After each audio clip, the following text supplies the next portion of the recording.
Talking about the basic substances and the basic nature of the basic substances. So in this last time we discussed about the basic, the definition of base and the physical property of bases. So today we discuss the chemical property of base with different kinds of reaction also. So you have the chemical property.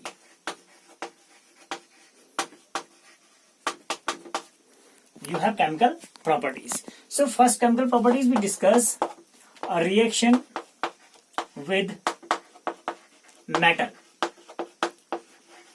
ठीक है, हम बात करेंगे कि जो base की जब reaction metal के साथ करवाते हैं तो क्या इफेक्ट पड़ता है.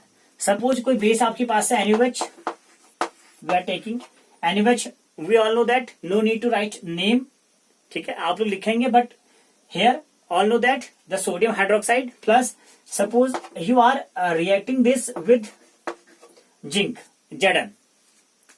ठीक है, तो रिएक्शन क्या हो जाएगा आपका, रिएक्शन देगा आपका Na2ZnO2, Na2ZnO2 जिसको आप कहते हैं सोडियम जिंकेट.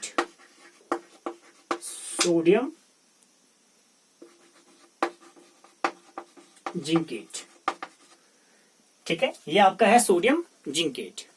ठीक है, यानी कि जब आप मेटल का रिएक्शन करवाते हैं किसी बेसिक सब्सटेंस के साथ तो क्या बन रहा है, जिंकेट बन रहा है आपके पास. ठीक है, and reaction is sodium zincate. तो सेकंड रिएक्शन लोग डिस्कस कर लेते हैं साथ में. तो reaction with acid, reaction with acids. ठीक है, यानी कि जब बेस का रिएक्शन करवाएंगे एसिड के साथ तब क्या इफेक्ट पड़ता है. रिएक्शन पढ़ चुके हैं ऑलरेडी पहले, when acid react with base में. ठीक है, तो देख लेते हैं. एसिड आपके पास है, बेस आप ले लीजिए कोई NaOH, अगेन सोडियम हाइड्रोक्साइड ले लें. ठीक है, कोई एसिड आपने लिया HCl, hydrochloric acid you are taking, and the reaction is become plus minus by double displacement reaction. You have the NaCl plus H2. ठीक है, so this NaCl is called salt plus H2O is known water. That means when base react with acid it form salt and water, and this reaction is also called neutralization reaction. ठीक है, last time हमने पढ़ चुके हैं what is the neutralisation reaction. ठीक है, neutralisation reaction are those reaction in which acid neutralize the basic character or base neutralized acid character to form salt and water. काफी सारे एप्लीकेशन भी पढ़ चुके हैं हम लोग इस रिएक्शन का, that mean the acid base reaction की बहुत सारी आप पढ़ चुके हैं एप्लीकेशन. ठीक है, कुछ और रिएक्शन ट्राई कर लेते हैं. आपके पास सपोज है CaOH whole twice calcium hydroxide plus HCl आपके पास है. ठीक है, फिर क्या रिएक्शन हो जाएगा, फिर वही लगाइए double displacement plus minus Cl और Ca कंबाइन हो जाएगा, calcium chloride CaCl2 plus H और OH माइनस H2O. ठीक है, तो क्या बन रहा है आपका सारे केसेस में आपके पास बन रहा है salt and water. So this type of reaction is categorise as neutralisation reaction. ठीक है, तो थर्ड प्रॉपर्टी ऑफ बेस क्या हो सकती है आपका, when base is react with metal oxide. ठीक है, रिएक्शन विथ मेटल ऑक्साइड, या you can say metal oxide. In place of metal oxide we use the non metal oxide.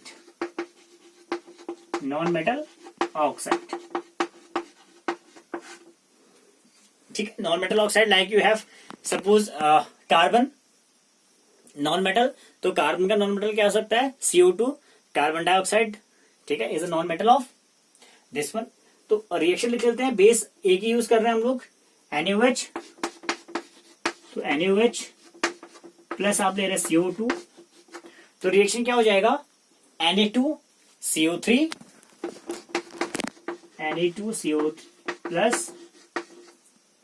Plus H2. ठीक है, रिएक्शन क्या है NO2CO3 प्लस H2. ठीक है, this NO2CO3 is called sodium carbonate. ठीक है, when non metal oxide react with base it form carbonate. क्या बनेगा? कार्बोनेट बनाएगा आपके पास। So these are the main reaction of base with different kind of metal, acid and non-metal oxide. So we have the effect of water. That means we are discussing the effect of water in basic substances. Suppose any base you have NaOH and you are dissolving this NaOH into water and you see that you have the two ion formation Na positive plus OH negative. ठीक है, and this OH negative is decide that this substance is belong from base or not. If there is no OH ion, that means this substance is not a base. Clear? जैसे आपने कहा था acid के अंदर acid gives H ion and this H ion indicate that the presence of acid. In the same manner, this OH ion is indicate that the presence of basic substances.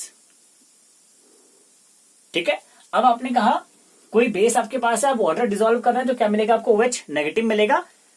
And suppose आप इस base के अंदर बहुत सारा water add करते जा रहे हैं तो एक टाइम ऐसा आएगा जब आपको बहुत कम OH ion मिलेगा।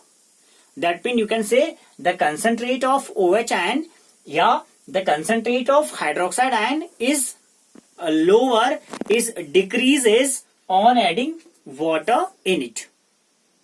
ठीक है, आप जब वाटर को डिसॉल्व करेंगे या वाटर में डिसॉल्व करेंगे किसी बेस को तो OH ion कंसेंट्रेशन क्या होगा? डिक्रीज होता जाएगा।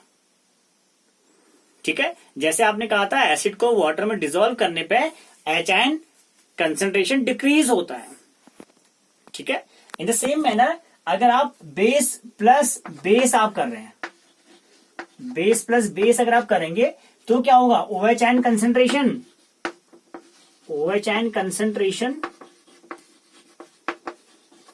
इंक्रीज होगा।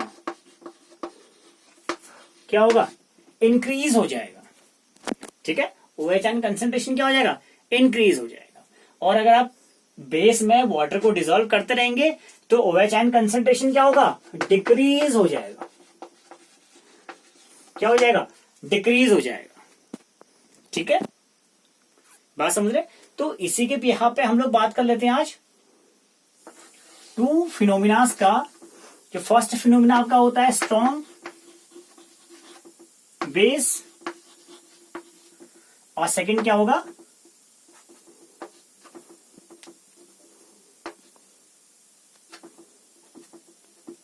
ठीक है, पहले बात करते हैं स्ट्रॉन्ग बेस का। ठीक है, स्ट्रॉन्ग बेस क्या होते हैं?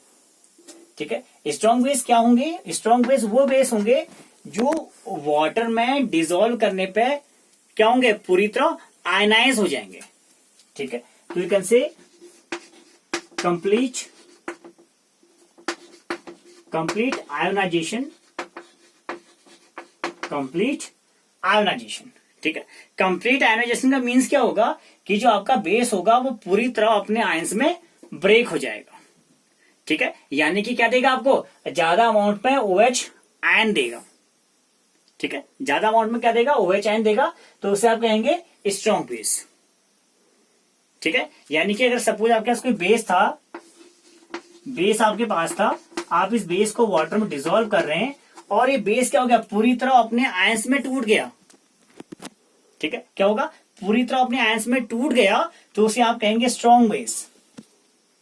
ठीक है, और ये फिनोमिना क्या कहलाता है? इस फिनोमिना को हम बोलते हैं आयनाइजेशन।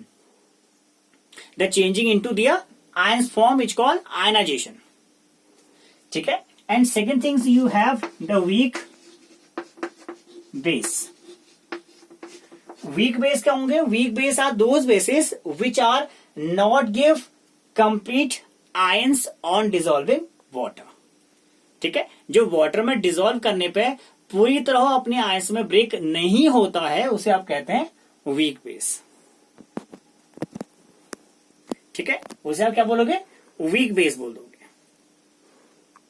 ठीक है, this is a weak base and this is the strong base. Strong base, those are complete ionised and those are not complete ionised. ठीक है, so this is the weak and this is strong. Your NaOH is strong. ठीक है, क्या करता है, पूरी तरह water में डिसॉल्व हो जाता है और क्या देगा आपको, Na पॉजिटिव देगा, OH नेगेटिव दे देगा. KOH पोटेशियम हाइड्रोक्साइड आपके पास है. क्या है आपके पास, KOH आपके पास है, पोटेशियम हाइड्रोक्साइड. काफी अच्छा डिसॉल्व होता है वाटर के अंदर, तो आपको क्या देगा, बहुत अच्छा OH कंसेंट्रेशन देगा वाटर में. तो this is also called the strong. ठीक है, वीक बेस क्या होगा, NH4OH आपके पास है. NH4OH आपके पास है. ठीक है, वाटर में डिसॉल्व कर रहे हैं, बहुत अच्छा डिसॉल्व नहीं होता है. ठीक है, बहुत कम HN का, बहुत कम OH का कंसेंट्रेशन आपको मिलता है. सो इसे आप कहेंगे वीक बेसिस. ठीक है, और कंसेंट्रेशन पे क्या इफेक्ट पड़ता है, NaOH on dissolving water, the concentration of OH is decreases, and adding base on base, the OH concentration increases. So this is the very important effect of water in bases. The base and alkalis. ठीक है, base and एल्कालीज में कई बार बच्चे confuse करते हैं कि एल्कालीज क्या होते हैं, बेस क्या होते हैं. ठीक है, तो कई बार हम कहते हैं कि all the bases are alkalis. ठीक है, या all the alkalis are bases. To correct क्या स्टेटमेंट होना चाहिए, हम बात करते हैं. पहले समझते हैं कि एल्कालीज होते क्या है. ठीक है, एल्कालीज क्या होते हैं, एल्कालीज भी बेस होते हैं. और वो कौन से बेस होते हैं, वो ऐसे बेस होते हैं जो वाटर में डिसॉल्व हो जाते हैं. ठीक है, यानी कि you can say those base are dissolve in water, you can say those base are dissolve in water, it's called alkalis. It's called alkalis. ठीक है, यानी कि alkalis क्या होते हैं, alkalis ऐसे बेस होते हैं जो वाटर में डिसॉल्व हो जाते हैं. ठीक है, सपोज आपने कहा आपके पास है बेस प्लस वाटर, क्या हो गया, डिसॉल्व हो गया, डिसॉल्व. ठीक है, अगर डिसॉल्व हो गया तो आपने इसको क्या बोला, एल्कालिस. क्या बोल दिया, एल्कालिस बोल दिया. ठीक है, if your base is dissolve in water, so this is called alkalis. And again suppose you have the base plus water and this is not dissolve, this not dissolve, so you can say that this base is not alkalis. ठीक है, तो आपका ये base कैसा होगा, एल्कालिस नहीं होगा. ठीक है, that mean you can say all the alkalis are base but all the base are not alkalis. ठीक है, यानी कि क्या होगा, जितने भी एल्कालीज होंगे वो कहां से बनेंगे, ये बनेंगे फ्रॉम बेस. ठीक है, बट सारे बेस एल्कालीज होंगे, ये स्टेटमेंट रॉन्ग हो जाएगा. कई बार क्वेश्चन आपसे पूछता है all the alkalis are base या all the base are alkalis. So all the alkalis are base, but all the base are not alkalis. क्यों, क्योंकि सारे बेस क्या होते हैं, डिसॉल्व नहीं होते वाटर के अंदर. सो वो एल्कालिस का जनरेशन या फॉर्मेशन नहीं करेगा. ठीक हो गया, तो ये बात होती है हमारी बेस एंड एल्कालिस का. ठीक है, नेक्स्ट हम बात कर लेते हैं आपका द पीएच स्केल का, जो पहले ही बात कर चुके हैं. ठीक है, ये कैन से द पीएच. ठीक है, क्या होगा पीएच. ठीक है, आपने कहा पीएच का मीन्स होता है the power of hydrogen, power of hydrogen ions. ठीक है, देख ले, बात कर लेते हैं. आपने कहा जो आपका एसिडिक सॉल्यूशन था, एसिडिक सॉल्यूशन जो था उनका पीएच कितना था, 0 to 7, या यू कैन से बिलो द 7. ठीक है, न्यूट्रल आपके पास था, न्यूट्रल आपके पास था तो उसका पीएच कितना था, 7 अप्रॉक्स. बेस आपके पास है, उसका पीएच कितना है, 7 to 14, या you can say above the 7 is the base, below the 7 is acidic, और न्यूट्रल कितना होगा, 7. So these are the pH range of acid, base and neutral. ठीक है, अब एक्चुअल में आपका पीएच होता क्या है. ठीक है, एक्चुअल में आपका पीएच होता क्या है, आप इस पीएच को बोलते हैं पावर ऑफ हाइड्रोजन आयन। ठीक है, यानी कि जो आपके सॉल्यूशन में हाइड्रोजन आयंस हैं उनके पावर को क्या बोलते हैं, पीएच बोलते हैं। ठीक है, तो यू कैन से directly pH minus log concentration of HI। So pH का फॉर्मूला कितना हो जाएगा, minus log HI concentration and this structure, this bracket is called concentration terms। ठीक है, जो पहले मैं आपको बता चुका था। तो पीएच का मीन्स क्या हो जाएगा, माइनस log HI concentration। तो ये तो हो गया आपका पीएच का फॉर्मूला। ठीक है, अब बात करते हैं आप बेस का पीएच। ठीक है, अब क्वेश्चन ये अराइज होता है कि जो आपका बेस था उसमें तो एच आयन होता नहीं है, उसमें हाइड्रोजन आयन होता नहीं है, तो हम इस पीएच को कैसे डिफाइन करेंगे। ठीक है, तो उस केसेस में हमारे पास दो केस होते हैं। एक तो हम इस पीएच को लिखते हैं पीओएच। ठीक है, क्योंकि आपका बेस में क्या होता है, हाइड्रोक्साइड आयन होते हैं, तो यू कैन से the power of hydroxide ion कह सकते हैं, एक तो ये फॉर्मूला बनेगा। ठीक है, सेकंड केस में अगर आपको यही फॉर्मूला रिप्रेजेंट करना है फॉर बोथ द केसेस, तो हम लोग क्या बोलेंगे, उसे बोलेंगे पीएच ऑल्सो फॉर बेस। क्यों, क्योंकि हमने कहा था कोई भी जो आपका एसिड होगा उसमें क्या होगा, ए लिटिल बिट अमाउंट ऑफ, या कोई भी बेस आपके पास होगा उसमें क्या होगा, little bit amount of H ion होगा। ठीक है, दैट मीन परफेक्टली बेस नहीं होगा। ठीक है, उस केस में आप डिफाइन कर सकते हैं पीएच को for power of hydrogen, same for base. ठीक है, दो केस बना। फर्स्ट में आप पीएच ऑफ बेस को डिफाइन कर सकते हैं पीओएच के टर्म्स में, पावर ऑफ हाइड्रोक्साइड आयन। ठीक है, अगर ऐसा नहीं करना है आपको, तो अगर आप इस पीएच को सेम लिखते हैं minus log H ion concentration, तो आपको कहना पड़ेगा कि किसी भी बेस के अंदर a little bit amount of hydrogen ions भी प्रेजेंट होते हैं। That's why we can write pH equal to this one। ठीक है, so this is about your pH scale and the pH formula। ठीक है, and we have the various numerical based on this formula called pH formula। ठीक है, बहुत सारे numericals आपको मिलेगा, बहुत सारे न्यूमेरिकल्स बोर्ड में पूछा जाता है आप लोगों से। ठीक है, कि पीएच क्या होगा और पीएच कैसा होगा, कंसंट्रेशन का क्या इफेक्ट पड़ता है पीएच के अंदर। अगर आपका कंसंट्रेशन बहुत लोअर होता जा रहा है तो पीएच बढ़ेगा घटेगा। ठीक है, हम क्या करते हैं, बार बार क्वेश्चन रॉन्ग कर देते हैं ड्यू टू कुछ कंसेप्ट क्लियर नहीं होता। तो हम बात करेंगे नेक्स्ट में कि इस पीएच के न्यूमेरिकल्स कैसे होंगे एंड इस कंसंट्रेशन का, जो आपको कंसंट्रेशन देख रहे हैं एच आयन का, इस कंसंट्रेशन का इस पीएच पे क्या इफेक्ट पड़ेगा। क्लियर।